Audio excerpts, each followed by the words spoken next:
Assalamualaikum warahmatullahi wabarakatuh.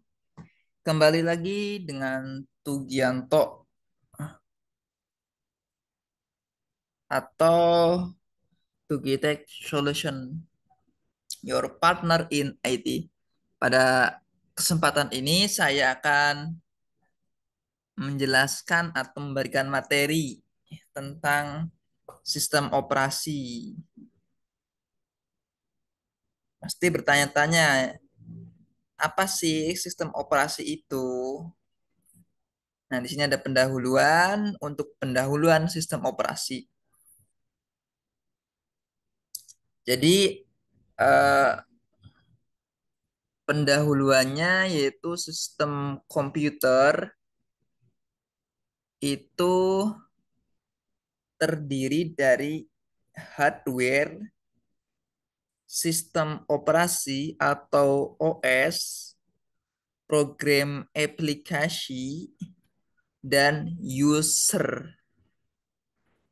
Atau sering lebih gampangnya atau sering dikenalnya sih ada tiga ya.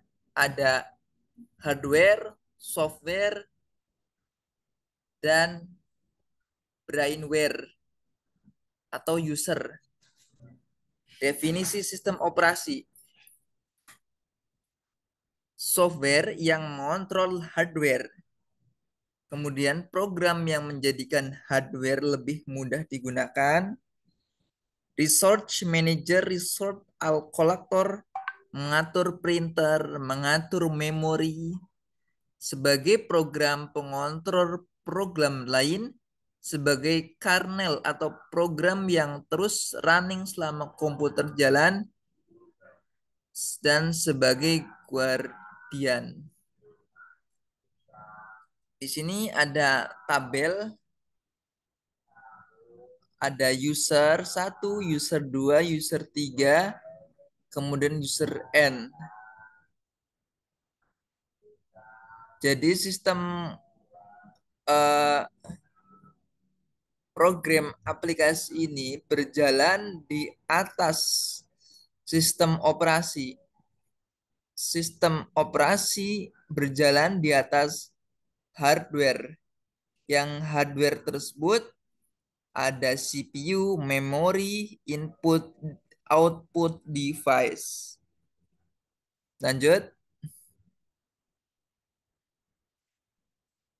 Sistem operasi ditinjau dari apa yang dilakukan. Yang pertama sebagai antarmuka antar user dengan hardware. Kedua, memungkinkan pemakaian bersama hardware maupun data antar user. Ketiga, pengaturan penjadwalan sumber daya bagi user seperti pemakaian CPU dan input output secara bergantian.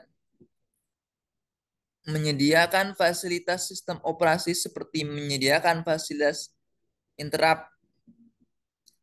Tujuan sistem operasi stalling yaitu membuat sistem komputer nyaman untuk digunakan user, mengefisiensikan operasi hardware, kemudian mampu berevolusi. Ketiga, fungsi sistem operasi yaitu mengelola sumber daya, resource manager, fisik maupun abstrak, penyedia layanan virtual mesin. Sejarah singkat perkembangan sistem operasi. Generasi 0 yaitu pada tahun 1940. Komponen utama komputer tabung hampa udara, kemudian sistem komputer belum menggunakan sistem operasi. Nah, ini disebut komputer generasi 0 ya, zaman dulu banget ini. Kita perlu sih untuk mengetahui sejarahnya. Kemudian generasi pertama yaitu 1950-an. Di sini salah satunya cirinya itu komponen utama transistor. Sistem operasi berfungsi sebagai pengaturan pergantian antara job agar waktu instalasi job berikutnya lebih efisien. Kemudian generasi kedua komputer utama IC dan yang lain sebagainya di sini bisa dibaca ya teman-teman. Nanti saya akan bagikan untuk link download PDF-nya biar bisa dipelajari juga oleh teman-teman sekalian. Ya di sini ada generasi ketiga, ada generasi keempat,